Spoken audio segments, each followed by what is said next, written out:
Make room for Javi. Welcome to my Project a Day video, where I explain a project or tell a story each day for a year, and I attempt to complete my shop. This is day 23 of 365, and today's project is to install UFO light number 9. Today I'll share a story about seeds and climbing trees.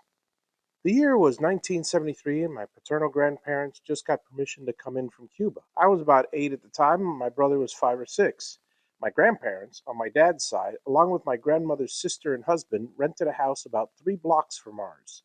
My mom and dad would go there often and obviously take my brother and me over there. There was this huge Royal Poinciana tree encompassing the entire backyard. It would drop hundreds of seed pods each year. The first year I saw those seeds, I found them extremely curiously interesting. It fascinated me how a tree this beautiful and huge could grow from this little seed.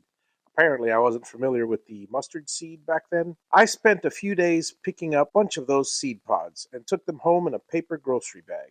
When I got home, I would have a blast tearing apart the pods and collecting hundreds of seeds. I had this old empty Band-Aid tin, back when Band-Aids came in tins. I cut a hole in the top with a pair of my dad's tin snips. Now, while the kids' lemonade stand was quite popular, I decided to become a seed salesman. At the time, I had no idea what the tree was called. My pitch was, "Would you like to buy tree seeds? I'm selling them for 5 cents each." My mom let me and my brother walk around our block on our own, as well as the block across the street, as long as we crossed by looking both ways. We would go door to door to our neighbors with the pitch, and wouldn't you know it, we sold $5 worth of nearly worthless seeds. We truly believed the neighbors wanted those trees, and we had a great product. We didn't realize that all the neighbors were just patronizing us as kind gestures to a couple of naive, entrepreneurial kids. We ended up buying a Hot Wheels car at Lionel Playworld.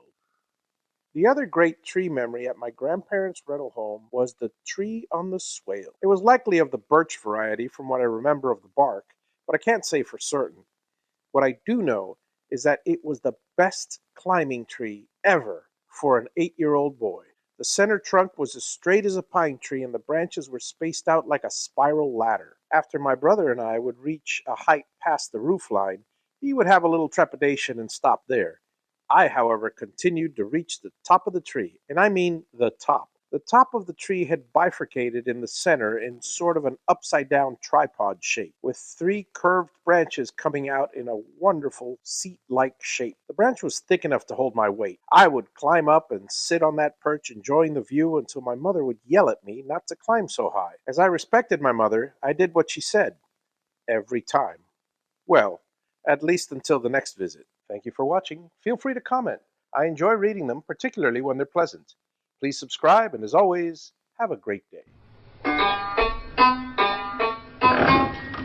Make room for Javi.